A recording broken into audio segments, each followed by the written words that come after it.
Sino sa inyo gusto nyo makatanggap ng blessing mula sa ating Panginoon?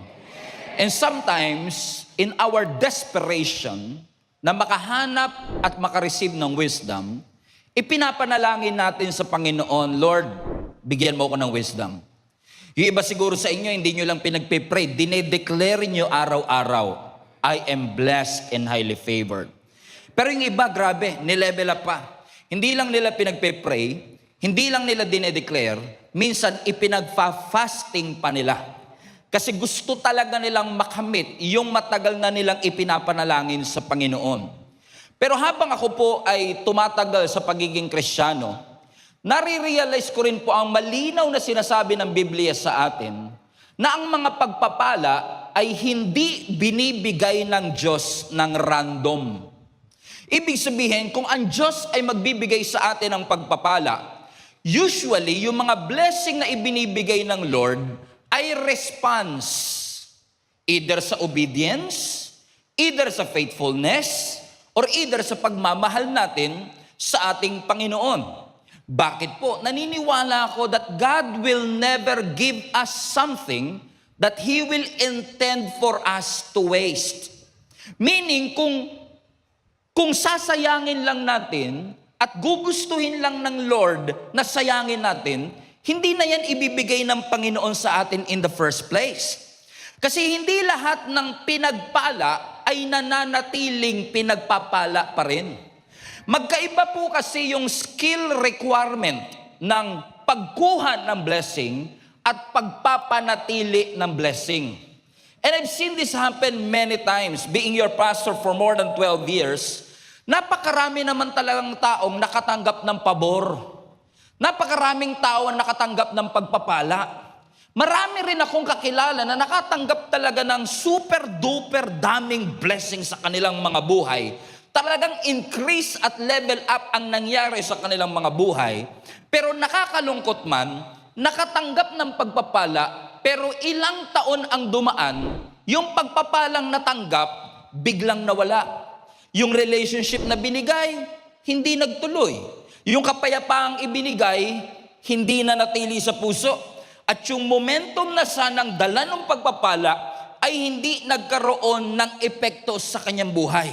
Madalas kasi humihingi tayo ng pagpapala sa ating Panginoon, wala namang masama. Pero maganda rin yatang maging desire ng puso natin, hindi lang, Lord, pagpalain mo ako, kundi, Lord, kung pagpapalain mo ko, gusto kong tumagal yung pagpapala sa aking mga kamay.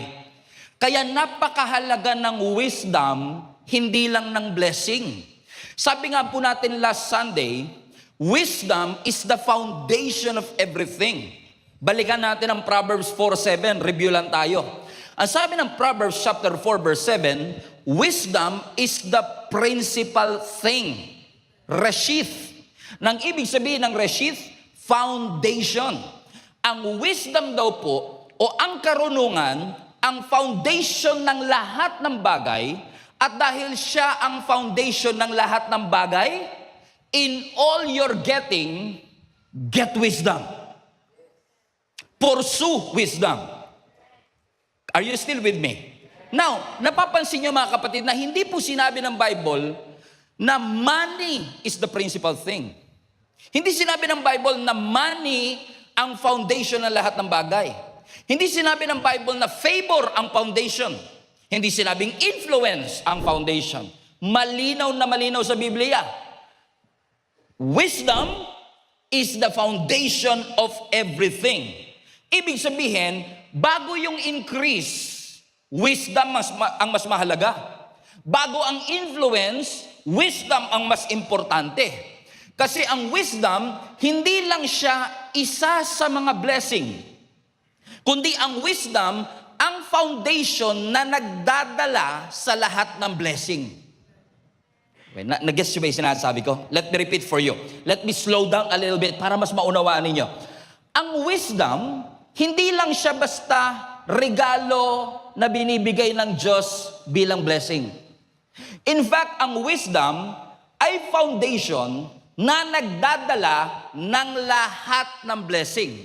Ibig sabihin, yung yaman tsaka wisdom, hindi magkapareho yan ng kategory. Ang sinasabi ng scripture, yung riches, yung yaman, yung financial freedom, magandang i-desire, pero wisdom is the foundation of everything. Kasi kung meron kang yaman pero walang wisdom, yung yaman dadaan lang. Pero if you have the wisdom, kahit walang yaman, yung yaman mamamagnet. Because you have, come on, are you with me? Everybody say, wisdom is the foundation of everything. Amen? Kaya po, naalala nyo last week, last Sunday, pinag-usapan po natin ang buhay ni Solomon. Ang kinikilala po na isa sa pinakamatalinong tao na nabuhay dito sa mundo, except of course kung ikukumpara mo kay Jesus. Pero saan nagsimula ang karunungan ni Solomon? Now, kung hindi po ninyo kilala si Solomon po ay anak ni David. Si David, hari. At si David po ay naghari sa bansang Israel sa loob ng 40 taon. Pero after reigning for 40 years, David died. Namatay po si David. Pero he died with a fruitful life. Pero after ng kamatayan ni David, ang pumalit po sa trono si Solomon. At habang si Solomon ay na-establish sa kanyang pagiging hari, alam niyo sa sobrang gratitude nitong si Solomon sa Panginoon, na binigyan siya ng Panginoon ng pagkakataong mamuno sa bansa ng Diyos. Alam niyo sabi ng Biblia, naghandog si Solomon ng 1,000 burnt offerings to God. Now think about what I just said. 1,000. For context, one is enough. Pero yung isa lang enough na, pero nagbigay pa si Solomon ng 1,000, ibig sabihin, he was generous with his offering to God. He was so grateful sa influence na ipinagkaloob ng Lord, to the point na sabi niya, Lord, hindi sapat ang isa. Gusto ko 1,000. At dahil 1,000 offering ang binigay ni Solomon, natuwa ang Panginoon at ang sabi ng Diyos sa kanya, ano ang gusto mong ibigay ko sa iyo? Kaya wag na wag niyong sasabihin sa akin na ang Diyos hindi nagre-respond sa generosity. Because klarong-klaro sa text na ito, that when you are giving something to God, God will never allow you to outgive Him. Kasi gagawa at gagawa ang paraan ng Diyos na walang utang ang Diyos sa iyo. Na kung nag-offer ka ng 1,000 burnt offerings, ang sinasabi ng Panginoon, Solomon, what do you want me to give to you? It is like a blank check. Magkano? Anong gusto mo? Now, kung ako yan,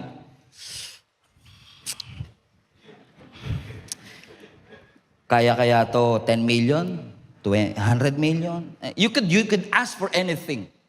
Pwede siyang humingi ng pera, pwede siyang humingi ng malaking palasyo, pwede siyang humingi ng kamatayan ng kanyang mga kaaway, pwede siyang humingi ng kasikatan, pero sa dami-dami ng pwede niyang hingiin, ang sabi niya, Lord, gusto ko magkaroon wisdom to govern the people that you have entrusted me.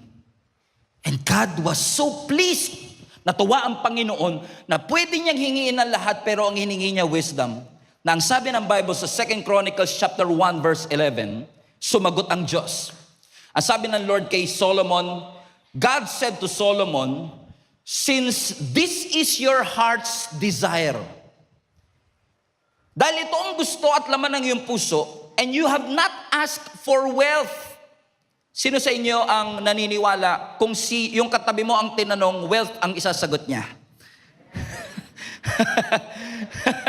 Kaya ang sabi ng Lord kay Solomon, natutuwa ako sa iyo kasi yung desire ng puso mo, pwede mong hingiin yung yaman, hindi mo hiningi. Pwede mong hingiin possession, hindi mo ma-possess, kundi meron kang pag-aari. Hindi niya hiningi. Pwede niyang hingiin yung honor, hindi niya hiningi.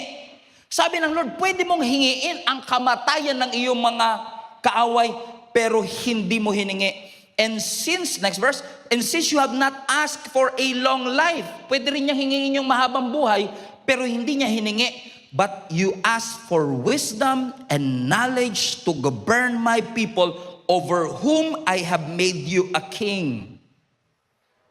Fasten your seatbelt. Verse 12. And therefore, wisdom and knowledge will be given to you. Hold on a second. Di pa tapos.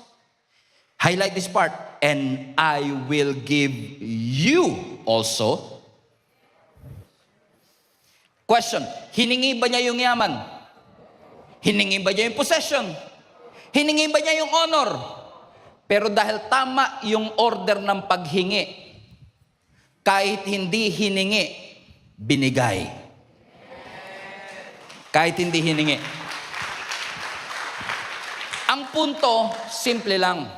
Kung tayo siguro tinanong, wag ko na kayo dadamay, baka magalit kayo sa akin eh. Kung ako na lang, siguro kung ako binigay, ang unang papasok sa isip ko, siguro pera para makapagpagawa ng building ng church. May mga ganyan pa tayo minsan, ano? Okay, para makatulong sa mahihirap, tapos maibablog ko. Di ba? Pero ang sabi ng Lord, pwede kang humingi ng lahat ng bagay, pero dahil hindi mo yun hiningi, kahit na hindi mo hiningi yung wealth, dahil hiningi mo yung wisdom, I will also give it to you. Ibig sabihin, when Solomon asked for wisdom, God also gave to him what he did not ask for. Now we understand our text today.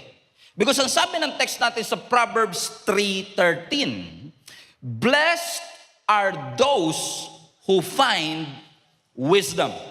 So kung mapansin nyo, yung wisdom, hindi siya blessing itself, kundi pinagpala ang mga taong may wisdom. Now, tignan niyo uli yung verse. Hindi po sinabi ng Bible, pinagpala ang mayayaman. Hindi sinabi ng Bible, pinagpala ang maraming koneksyon. Hindi, ang sabi ng Bible, pinagpala ang merong wisdom. Ibig sabihin, people who has wisdom is blessed. Bago pa dumating yung pera, bago pa dumating yung promotion, bago pa dumating yung material things, kapag meron ka na ng wisdom, blessed ka na kagad. Paano yun nangyari? Talon tayo sa verse 15. Sabi ng verse 15, she is more precious, she referring to wisdom, so wisdom is more precious than rubies. Everybody read now. And nothing you desire, highlight that part, can compare with wisdom. Meaning, you could ask for anything. Pwede kang humingi ng kahit anong bagay. Pero ang ginagaranti ng Bible, kahit anong i-desire ng puso mo, hindi yan higit sa wisdom. Ibig sabihin, gaano mang kalaki ang desire ng puso mo, lahat ng desire inferior sa wisdom. Hindi niya pwedeng lagpasan ang wisdom. Are you still with me, mga kapatid? Ibig sabihin, wala kang pwedeng hingiin sa mundo na mas mataas pa sa karunungan. This is what the Bible is saying to us. Meaning, wala tayo pwedeng i-desire. Bagong opportunity, breakthrough, bagong relationship, mas maraming pera, promotion sa trabaho, nothing that you can desire na pwedeng mas higit pa sa wisdom. Why? Because you cannot compare it with wisdom. Okay, hindi niyo ako maunawaan. Bakit? Kasi, everybody say desire. Kasi pag nagdi-desire ka ng isang bagay, like nagdi-desire ka ng malaking bahay, usually ang desire natin is all about what we want. Kaya desire eh. Pero ang wisdom iba. Wisdom, ang desire is all about what you want. Pero ang wisdom is all about what's good for you. Kaya siya magkaiba. Kasi pwedeng may dinidesire ka, hindi makakabuti sa'yo. Kaya, yung wisdom na sinasabi ng Biblia, maaaring hindi mo gusto. Maaaring hindi mo pangarapin. Pero kung ito makakabuti sa'yo, yun ang ipagkakaloob at iaalaw ng Panginoon sa atin. Okay. Hallelujah. Praise God. Amen. Bakit? Kasi pwedeng ikaw yung klase ng Kristiyano na napakaraming potensyal. Grabe pagtawag ng Panginoon. Pero kapag wala yung wisdom, yung potensyal mananatiling potensyal.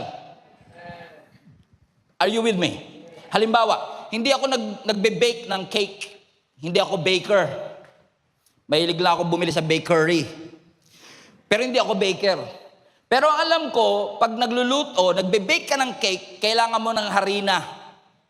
Kailangan mo ng asukal. Kailangan mo ng butter. Kailangan mo ng oil o mantika.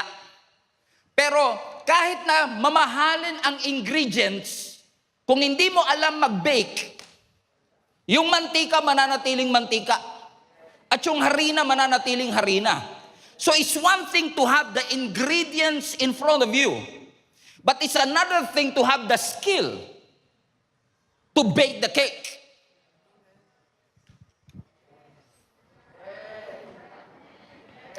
At iba pa yung marunong lang sa magaling. Kasi ang sabi na, pagka nagtanong kayo sa mga baker, nagtanong-tanong ako, marami mga sikat na baker dito sa church natin, nagtanong-tanong ako. Alam mo, sabi nila, Pastor, napakahalaga ng timing sa pagbe-bake. Kasi pag nasobrahan ka ng lagay sa oven, pwedeng masunog. Pag kinulang, hindi mabubuo. May measurement pa yan. Pag hindi tama ang measurement, makakaapekto sa lasa. Pag di tama ang measurement, makakaapekto. Minsan titigas yung cake. Bukod doon, kailangan tama pa yung temperature. Kasi pag hindi tama yung temperature, pwedeng mag-shrink. Now, may mantika na nga ako eh. Poproblemahin ko pa ba yan? Bakit? Kasi ganun sa buhay. Hindi porket may potential ka, magsasucceed ka sa buhay. Kasi it's one thing to have a potential, it's one thing to have a calling, it's one thing to have the talent, but if you don't have the wisdom to use the talent, if you don't have the wisdom to use the resources that God has entrusted to you, yung perang meron ka, pwedeng ikayaman ng iba, pero yung perang hawak mo, pwedeng ikalugi mo. Anong difference? Pareho kayong may pera, pero yung isa may wisdom, isa wala. Tahimik ka. Sabi mo sa katabi mo, mukhang ikaw topic ng pastor na kamukha ni Glock 9. Sabi mo nga sa kanya.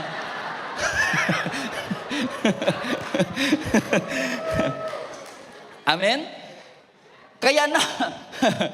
Kaya napakahalaga ng wisdom. And so today, I want to jump in. If wisdom brings blessing, what are the 3 blessings of wisdom based on the text that we have talked about, based sa Proverbs chapter 3? Ano po ang 3 pagpapala na hatid ng wisdom? Number 1, ang unang blessing ng wisdom, wisdom produces. Ibig sabihin, wisdom adds value to you. Kapag may wisdom ka, may nadadagdag na magandang bagay sa buhay mo. Ano ang sabi ng Proverbs 3 verse 13? Balikan natin yung text. Blessed are those who find wisdom. Sino po nakakaalala last Sunday ng Hebrew word for wisdom? Yung mga nasa unahan sana, kaso volunteer din to eh. Yung hindi volunteer. Hokma. Di ba? Ang sabi ng Hebrew word ng wisdom is hokma. So sinasabi dito, blessed is the one who find hokma. Now, ano ang ibig sabihin ng hokma? Yung hokma, last Sunday, is the ability of a person to live inside God's will. It is ability of the person to live within God's design. So ang sabi ng Biblia, pinagpala ang mga taong may abilidad na mamuhay sa design ng Diyos. So ibig sabihin, ang wisdom hindi siya IQ.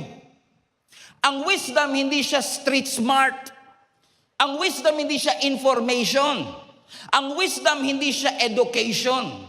Ang wisdom, abilidad mong mamuhay sa kalooban ng ating Panginoon. Now, sabi ng Bible ulit, pinagpala ang may wisdom and those who gain understanding. Ano ang blessing na meron sa wisdom? Number one, she is more profitable. Highlight that part. Tignan niyo yung mga words sa ito, ha. More profitable than silver and yields better returns than gold. Now, sabi nila, ang taas daw ng ginto ngayon. Ayaw pa magpahalata ng katabi mo, maraming alahas yan. Oo, kasi mahal daw ang ginto today. Pero ito interesting. Mahal daw ang ginto, pero ang sabi ng Bible, yung wisdom, mas matindi ang balik kumpara sa ginto. It better returns than gold. She is more precious than rubies, and nothing you can desire can compete with her. Long life is in her right hand, and in her left hand, riches and honor. Now, look at this phrase. Profitable. Better returns. Riches. Di ba yan yung language ng investment? Pag nag-i-invest ka, yan yung mga language na ginagamit ng investment. This investment is profitable, meaning kikita ka. This investment will bring better returns. Yayaman ka rito sa stock na to. Yayaman ka dito sa Bitcoin na to. Kung mapapansin nyo, yung mga salita na yan, madalas may kinalaman saan? Sa investment. Ibig sabihin, kung meron kang wisdom, wisdom compounds. Wisdom is productive. In essence, sa kultura at lengguwahe natin, if you invest in wisdom, the wisdom will outshine the market of our generation. Bakit? Ang pera mawawala, ang ginto pwedeng nakawin, pero ang wisdom, bibigyan kanya ng kakayanang magdesisyon ng tama. Tuturuan ka ng wisdom para mag-progress. Bibigyan ka ng wisdom ng paraan paano ka magtatagumpay sa iyong buhay. Yes, ang wisdom, pipigilan kang gawin ng mali. Pero ang wisdom, tuturuan ka rin niya kung ano yung tamang gawin. So, ibig sabihin, ini-imply ng verse sa atin na ang wisdom may balik. Ang wisdom may balik. That's why we need to pursue wisdom.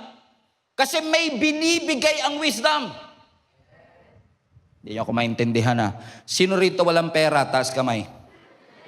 Biglang nagising usapang pera yan. Mukhang ikayayaman ko to ngayon Di ba tayo? Malamang yung katabi mo, mayaman yan. Hindi lang nagsasalita. Para na lang sa mga hikaho sa buhay. Di ba pagka tayo usually, pag walang-wala ka, lalapit ka sa Panginoon, sabi mo, Lord, pengi naman pong pera. Okay, Lord, gamitin niyo yung katabi ko para mag-abot man lang ng magaspang sa kamay ko, na paghiwalay namin mamaya, makakuha man lang ako ng konting salapi sa kanya. Di ba?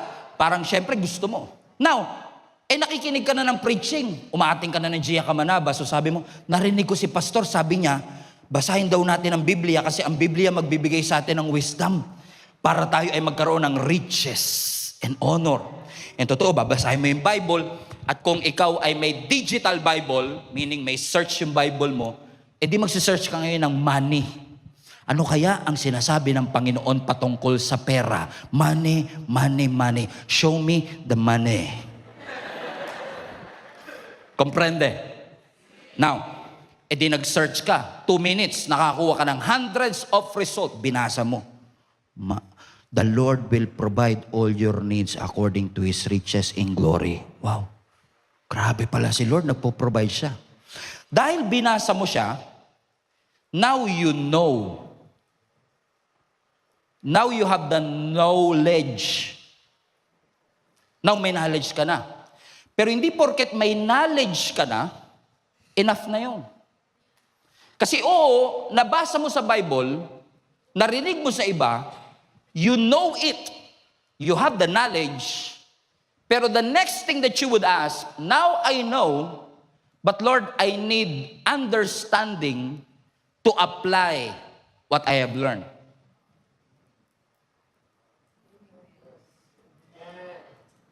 Kasi apparently, Pag humihingi tayo sa ating Panginoon, humihingi tayo, Lord, bigyan mo ako ng pera. Pero what if ang totoong kailangan mo hindi pera, kundi wisdom para pamahalaan yung perang meron ka na? What if lang? Kasi napansin ko po na napakaraming tao in our generation, baon sa utang, hindi dahil kulang ang pera. Baon sa utang kasi walang wisdom, paano gagamitin yung perang meron siya, paano i-invest yung perang meron siya, at paano isi-save yung perang meron siya. So you have the knowledge, but it doesn't mean you have the wisdom. Nakakalungkot yung iba. Pag hindi talaga binabasa ang Bible, gusto ng wisdom pero ayaw basahin yung knowledge. Humihingi ka ng wisdom pero tamad kang basahin yung knowledge. Okay, hindi ako maintindihan ha. Huwag kang umasang papasa ka sa exam kung di ka nagbasa. Kung di ka nag-review. So it's possible that we are asking God for a result. Pero ang sinasabi ng Panginoon, don't be lazy to read the Word. Because when you read the Word, you will have wisdom for you to apply. Kasi ang wisdom, hindi ka lang niya tutulungang... Pasensya na kayo, kanina pa tayo nagsasalita. Kasi ang wisdom, hindi ka lang niya tutulungang magtagumpay.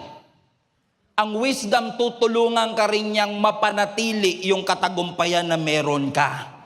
Kasi napakarami pong tao ngayon ang umangat pero hindi nagtagal. That's why we have to have wisdom in our lives. Sino sa inyo gusto nyo ng elevation? Gusto nyo ng success? Gusto nyo ng height? Yes, we all want increase in our lives, but wisdom brings increase and stability. That's why we need to ask God, Lord, I need wisdom in my life because I know that wisdom will be able to produce something in me. Tingnan nyo, pag ang tao may wisdom, alam niya kung kailan siya oo. Alam niya kung kailan siya hihinto. At alam niya kung kailan siya mag-aantay. Because it produces something in us. Are you still with me? Parang sapul na sapul katabi mo, no? Number 2. Ano ang pangalawang blessing ng wisdom? Ano po yung una? Wisdom produces. Number 2, wisdom prevents. Wisdom prevents. Ibig sabihin, when you have the wisdom, may addition. Praise God. When you have the wisdom, may idadagdag. Pero when you have the wisdom, meron ding subtraction. Pag may wisdom ka, may idadagdag si Lord. May blessing na ibibigay. May breakthrough na ihahatid. Pero kapag may wisdom ka rin, hindi lang addition. May subtraction. Isusubtract niya yung pain. Isusubtract niya yung regret. Isusubtract niya yung panghihinayang. Sino sa inyo naniniwala, mga kapatid, na ang pinakamatitinding miracle sa buhay ng tao, hindi mo makikita? Sino sa inyo mga magulang na pagtapos niyo po ng pag-aaral ang inyong mga anak kahit nahikahos kayo noon? Taas kamay. Miracle ba yon? Miracle. Sino sa inyo na promote sa trabaho kahit na 2 beses ka lang pumapasok sa isang buwan? Miracle yan. Okay. So mapapansin nyo, karamihan ng milagro na ikinakategorize natin na sa miracle, usually mga bagay na visible, tangible. Pero I believe also that the greatest miracle in our lives are not those who are visible, but those who are invisible. It is a miracle na kapag ikaw ay na-aksidente, iningatan ka ng Diyos. Pero it's also a miracle na hindi na nangyari yung aksidente. Because you have the wisdom to follow the rules of the road. Magandang wisdom ay magandang blessing na, sino sa inyo grateful? Ang Diyos sukdulan ng biyaya. Napakarumi mo pero pinatawad ka ng Diyos. Pero isang milagro din na hindi mo na nagawa yung kasalanan. Kasi may wisdom na ibinigay ang Panginoon sa iyo. So, salamat Lord sa kapatawaran, pero salamat din na hindi mo na ako kailangang patawarin kasi hindi ko na siya nagawa. Sino sa inyo ang grateful sa mga blessing ng relationship? Umabot kayo ng 5 days. Okay, 5 years. Tumagal ang relationship. Pero isa ring malaking pagpapala na yung relationship hindi na kailangang dumaan sa hirap at kayo na talaga ang naging magkasama habang buhay. Ibig sabihin, yes, ang wisdom nagdadagdag, pero ang wisdom nagbabawas din ng panganib, nagbabawas ng aksidente, nagbabawas ng iyak, nagbabawas ng sakit. Ibig sabihin, may inihahatid ang wisdom sa atin, hindi lang dagdag ng dagdag, kundi yung bagay na hindi mo na mararanasan because you have the wisdom to navigate this life. Are you with me? Amen? So let's go to the verse again. Ang sabi ng verse 16, long life is in her right hand, and in her left, riches and honor. Look at the verse. Ano gusto nyo? Kanan, kaliwa? Parang doon ako sa kanan, pastor Ay parang gusto ko yung riches. Papansin nyo, sabi ng Bible, long life is in the right hand. Riches and honor is on the left. Sino sa inyo gusto nyo riches and honor? Of course.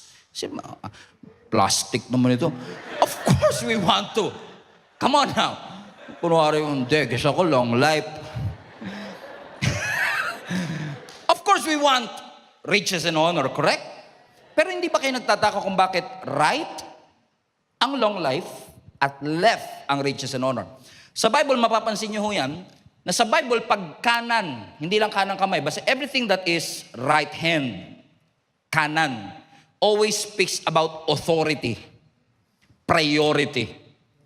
So sabi ng Biblia, when you have the wisdom, long life is the priority. And riches and honor is secondary. Bakit? Aanuhin mo yung yaman kung hindi ka buhay? Aanuhin mo yung retirement pay kung wala ka ng lakas para magbakasyon? So it's not just, when we say long life, hindi lang yan pahabaan ng buhay. When we say long life, it's not just 95 years old. Kasi pwedeng 95 years old ka nga, pero 75 pa lang gusto mo nang mawala. Kasi, baliwala ang haba ng buhay kung miserable buhay mo. So, it's not just about how long you will live, but the quality of your life while you live. So, the Bible is telling us, come on now, that when you have the wisdom, priority ng wisdom, longevity of life. And then, riches and honor. Because the kingdom of God prioritizes the right order. And the right order should be, Lord, thank you for life. Because life itself is a blessing. Alam mo ang sabi ng Matthew chapter 6? Ano po sabi ng Matthew chapter 6? Don't worry about anything. Instead, don't worry about anything. Huwag mong aalalahanin ang iyong kakainin.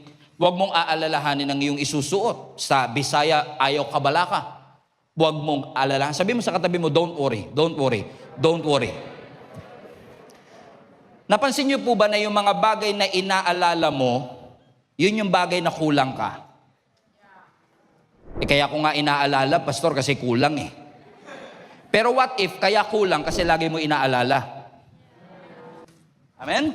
Sabi ng Bible, do not worry about anything. Do not worry about tomorrow, but tomorrow will worry about itself. Bakit ano ang sinasabi ng Biblia? Isn't life more valuable than food? Ibig sabihin na sinasabi ng Scripture, masyado ka nakafocus sa material blessing, pero hindi ba ang pinakamatinding blessing talaga ay yung buhay? Life itself? Because when you have the longevity of life, you will have everything. Amen?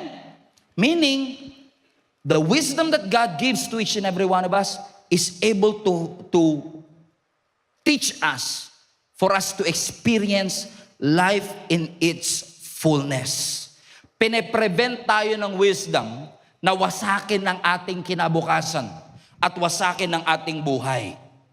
Because hindi naman sinasabi ng Bible na hindi ka daranas ng pagsubok. Hindi po sinasabi ng Bible na walang pressure. Hindi sinasabi ng Bible na walang pain. Pero ang pinapangako ng ating Panginoon, the wisdom from the Lord will protect you so that you will be able to enjoy the life that God bled for and died for at the cross for you. Ecclesiastes chapter 7 verse 12. Wisdom is a shelter as money is a shelter. But the advantage of knowledge is this. Everybody read now. Wisdom, highlight that part, preserves those who have it. If you have the wisdom, there will be preservation. Kapag may wisdom, maiiwasan mo ang unnecessary conflict. Salamat pag na-conflict ka, tutulungan ka ni Lord. Pero salamat din na hindi na ako dumaan sa conflict. Lord, maraming salamat din na hindi na ako nasugatan in the first place. That you did not just extend my life, you give me a quality of life.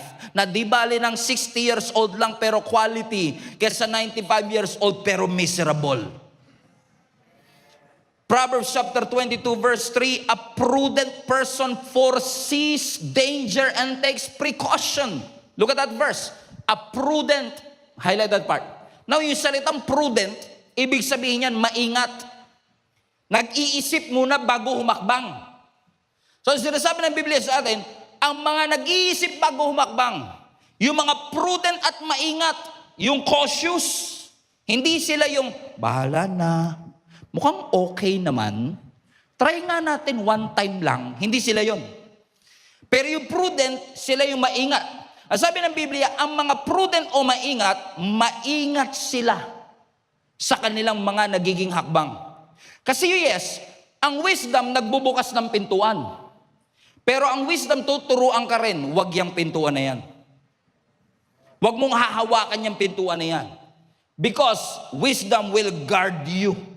Hindi po lahat ng nangyayari sa buhay ng tao, atake ng kaaway. Ulitin ko lang. Hindi po lahat ng problema natin dahil sa dyablo. Tahimik na nga yung dyablo sa totoo lang eh. Sabi niya, parang ang taas ng blood pressure ko today. Inaatake yata ako ng dyablo. Ang sabi ng mga dyablo, damay na naman tayo dito. Oh. Eh yung kinain niya yung kanina eh. Kaka-crispy pata mo kasi yan. Tapos nagdamay pa. Masyado natin binibigyan ng credit ang dyablo sa lahat ng mga wrong things na meron sa ating buhay. Pero karamihan ng mga problema natin, hindi dyablo may pakana. Huwag ka titingin sa katabi mo. Diretso lang. Dyablo pinag-uusapan. Nakatingin ka. Baka ma-misinterpret niya. Nasa church pa naman tayo. Hindi lahat ng sakit na nararamdaman ng tao, spiritual attack. May mga sakit at sugat tayong nararanasan dahil sa avoidable decisions naman. Pwedeng iwasan, pero hindi na iwasan kasi hindi nakinig. Halimbawa, regret. Alam niyo po ba na ang regret is actually sakit na nararamdaman natin na pwede sanang iwasan ng wisdom. Halimbawa, sana, narinig niyo na ba ito sa katabi niyo? Sana nakinig ako noon eh. Alam ko naman dati yun, pero mahal ko kasi.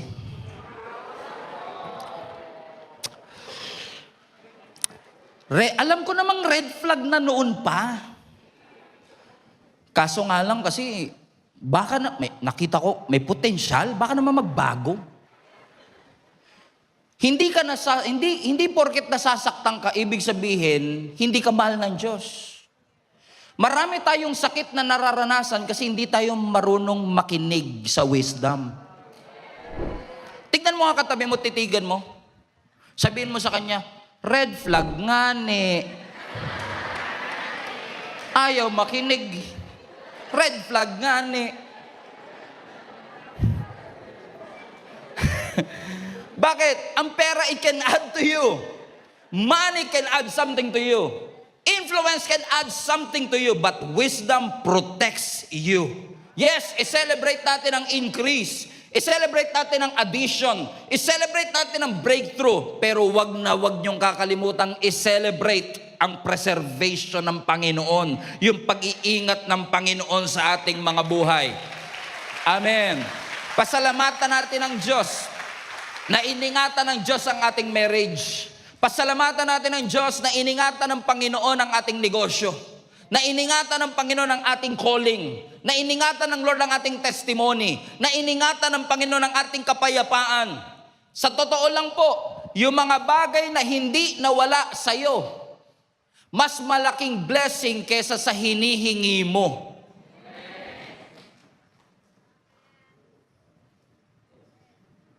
Mas malaking blessing minsan yung bagay na hindi nawala sa'yo kesa yung mga bagay na pinagpe-pray mo.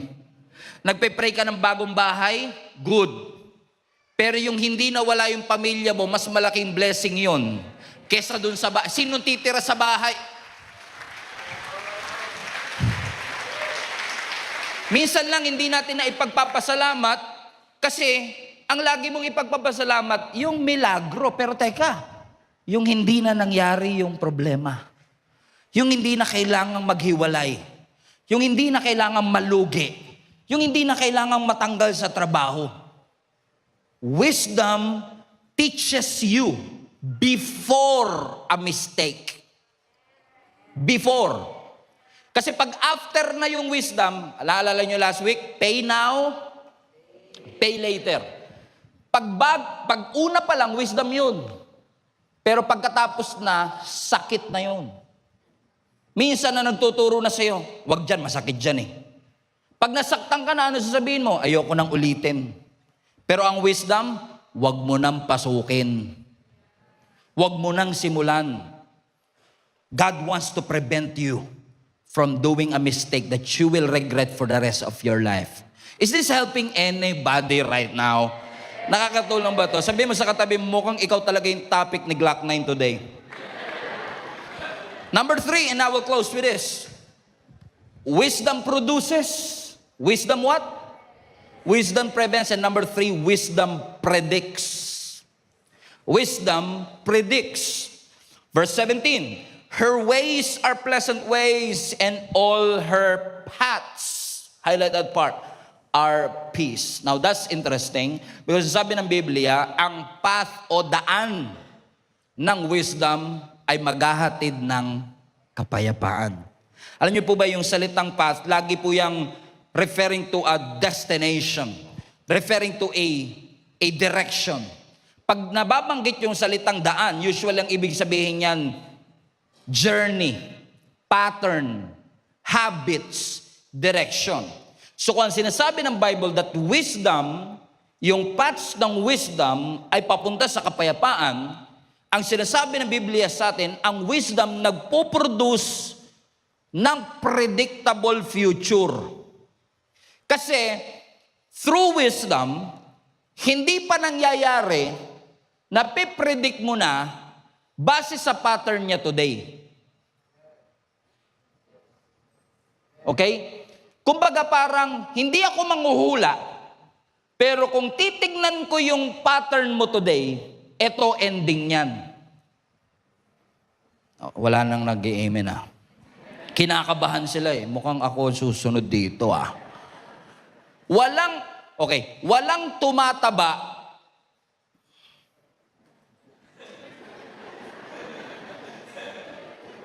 dahil nag-cheat day ng isang araw.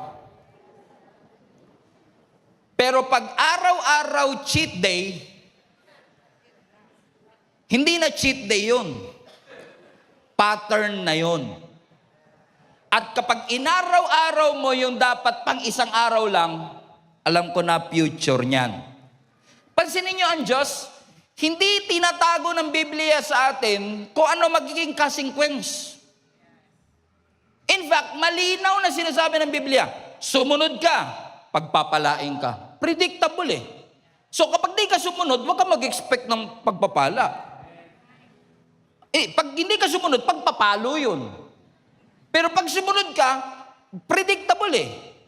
Hindi ako judgmental. Hindi din judgmental ang nanay mo. Na-predict lang nila na kapag ka buong gabi kang naglaro ng computer games, Pastor, hindi naman kasalanan nun. Maraming bagay na hindi kasalanan, pero hindi maganda dulot din. Okay. Hindi ko sasabihin sa inyo ang sagot. Pero pag nagpuyat ka ng, halimbawa, natulog ka 4:00 na ng madaling araw, kakalaro.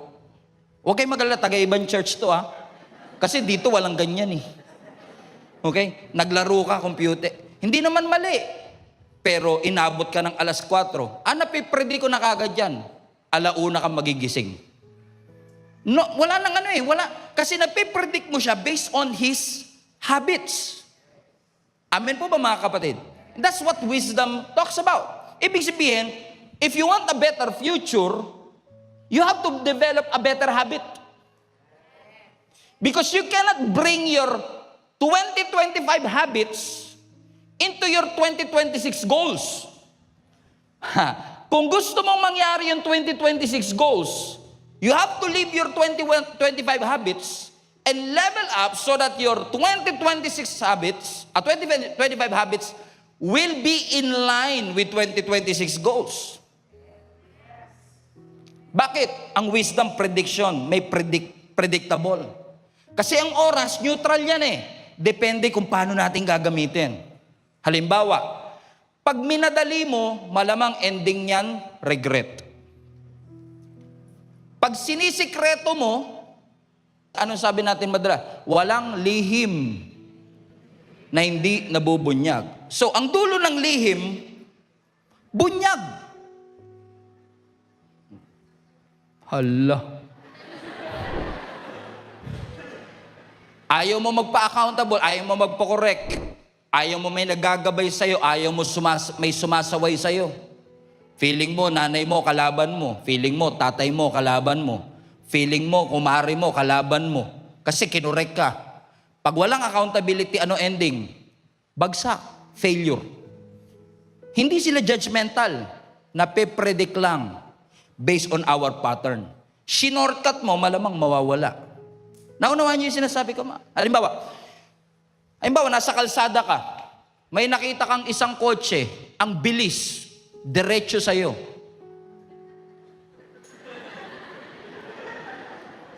Now, hindi ito ang tamang pagkakataon para magtanong, ba't kaya ang bilis niya? Siguro nakatulog to. Siguro lasing to. Hindi yun ang tamang panahon para magtanong ka. Kasi napipredict ko na. Base sa direksyon yan. Bulalo ka, sinasabi ko sa iyo. Bulalo ka talaga dyan. Pipit ka dyan. This is the right time for you to what? What's the best choice? Get out of the way. Then ask after. So mapapansin nyo, predictable ang future. Hindi ka mo kailangan maging manghuhula. You just have to watch the habits. So let me ask you a question as a friend, as your pastor. Is that habit that you have will help you achieve your goals? If not, then change something. Sabi nga natin last Sunday, hindi magbabago ang buhay natin kung hindi natin babaguhin ang desisyon natin. Decision nga ni. Amen? We need to have decision. Ano sabi ng Proverbs 14 verse 8? The wisdom of the prudent is to give thought to their ways. So ask yourself, saan ang dulo ng pattern na ito? Sino-sino yung ganito ang ginawa before? Paano sila natapos? Hindi ko na inaantay kung ano ang consequences. Pinag-aaralan ko na kagad yung pattern. Kasi ang sabi na ng Biblia sa Proverbs chapter 4 verse 12, there is a way that appears to be right. But in the end, it leads to death. It appears right. It feels right. It sounds right. Pero sa wisdom, it asks the question, it feels right, it sounds right, it appears right, but is this thing in accordance to the will of God? Hindi lang pakiramdam ko, tama to. Hindi. Naka-align ba to sa kalooban ng Diyos? That's what wisdom taught you. Parang pag pinakinggan ko, tama. Teka lang. Pag pinakinggan mo, tama. Pero ito bang bagay na ito, attractive lang, pero hindi siya pasok sa kalooban ng Panginoon. Because the Bible is very clear. Blessed are those who find wisdom. And today, as we put an exclamation point to this mini-series that we had, is this message blessed you, mga kapatid? Napagpala ho ba kayo, mga kapatid? Now, the goal of this message is not for me to say, kaya kayo, global family, mas maging matalino kayo. Our goal is not to be smart. Because at the end of the day, I know that wisdom is more than just a lesson that we need to hear. Wisdom is somebody that you need to encounter. Because the Bible says in Matthew chapter 12, verse 42, this was Jesus Christ speaking. Ano ang sabi ni Jesus Christ? The Queen of the South will rise at the judgment with this generation and condemn it. Verse 43. For she came, the Queen of the South, from the ends of the earth to listen to Solomon's wisdom. Everybody highlight this part. And now, something greater than Solomon is here. Now, for context, yung sinasabi dito ni Jesus na Queen of the South was actually from the Chronicles, kung saan this was referring to a queen na ang tawag ay queen siya sa Sheba. She was actually the Queen of Sheba. Yung Sheba ngayon ay present-day Yemen. Now, itong Queen of Yemen, ang sabi ng Biblia, ang sabi ng history, napakayaman. Kaya nga, ma-Yemen. Okay? So, itong Queen of Sheba, na Yemen, napaka-Yemen, she had the influence and she was the queen after all. Queen na hindi na kailangan mag-travel. Pero ang sabi ng Biblia, nung narinig ng Queen of Sheba, yung wisdom ni Solomon, because Solomon became famous because of the wisdom that he had, to the point na sabi ng Biblia, itong Queen of Sheba was so curious, hindi lang sa wisdom ni Solomon, kundi yung pinanggagalingan ng wisdom ni Solomon. Kasi alam ng Queen of Sheba, narinig niya na itong wisdom ni Solomon galing daw sa Diyos. At alam niyo, ginawa ng Queen of Yemen? She traveled 1,500 miles, almost 3,000 kilometers, walang tren, walang eroplano, just to meet Solomon and listen to his wisdom. Now, let's go back to the verse. Ang sabi ng Matthew 12:42, itong Queen of Sheba, pumunta siya to the ends of the earth to listen to the Queen of Sheba at to Solomon. But right now, something greater than Solomon is here. Ano ang sinasabi ng Biblia sa atin? Ang sinasabi ni Lord sa atin, kung yung Queen of Yemen nga, nag-travel ng 1,500 miles para lang ma-encounter yung wisdom, ngayon, hindi nyo na kailangan mag-travel. Because ang sabi ni Jesus Christ, wisdom that is greater than Solomon is here. Who is that? Who is that? Jesus. So ang wisdom, hindi lang basta concept. Wisdom is a person of our Lord Jesus Christ. So ibig sabihin, wisdom now is not saying kailangan mas maging matalino kayo, kailangan mas maging maganda. Yes, kasama yon. Pero saan mo kukunin yung wisdom na yon? That wisdom came from a person of Jesus Christ. Ibig sabihin, when you encounter the Lord, when you submit yourself to the Lord, when you walk with the Lord, you are walking with wisdom. Kaya pala, ang mga tao na lumalakad at nagsasubmit ng kanilang buhay kay Jesus ay lumalakad ng may karunungan. Now, listen to this, church. Notice, no, hindi sinabi ng Bible na something wiser than Solomon is here. Hindi sinabi. Hindi sinasabi ni Jesus, mas matalino ako dyan. Hindi insecure si Jesus. Pero ang sinasabi niya, something greater is here. Because wisdom is not just a concept anymore. You are looking for wisdom? I am. Wisdom is the principal thing.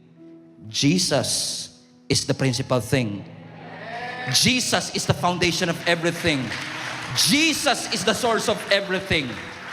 Now, sa mundo, kung kailangan ko ma-promote, kailangan ko magpasikat sa boss ko. Pero when you have Jesus as your wisdom, ang sinasabi ni Jesus, magpatawad ka, huwag ka na gumanti. Tamo, ayun yung Hindi wise yan, pastor. Hindi wise sa mundo. Pero yun ang wisdom na tinuturo ni Jesus. Ang tinuturo ng mundo, huwag kang papayag na ganyan lang ganti mo. Kailangan higit ka. Sabi ng Lord, vengeance is mine. Forgive. Ang sabi ng Lord, gusto mo maging great? Humble yourself. It is an upside down kingdom. Because of our Lord Jesus Christ, He taught us today, posible pa lang, ina-admire ko si Jesus, lumalakad ako kasama si Jesus, pero namimiss ko ang ating Panginoong Jesus. Because you know what? When Jesus was talking about Matthew 12:42, He was referring to the Pharisees. Balik mo yung verse, anak. He was talking to the Pharisees. Pharisees na marunong. Pharisees na edukado.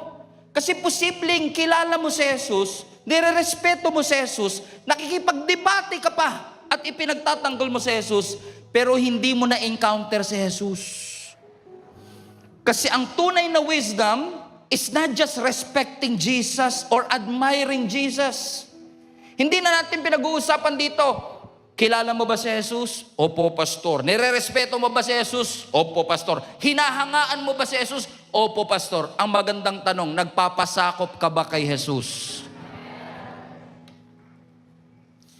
Kasi if you follow the Lord, you will encounter wisdom.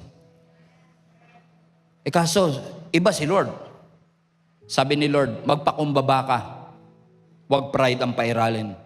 Mag-antay ka, huwag ka magmamadali. Sumunod ka, kahit na matindi ang kailangan mong bayaran. Because you can study wisdom all you want, you can quote wisdom all you want, we can debate about wisdom all we want. But the most important thing today is for you to encounter, ladies and gentlemen, the wisdom Himself, Jesus Christ. Jesus Christ. The wisdom of God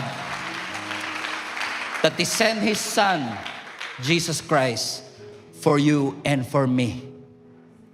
Inakala ng tao, when Jesus was crucified on the cross, base sa wisdom ng tao, talo yan, patay eh. Pero ginamit ng Diyos yung tingin ng taong foolish when He died on the cross.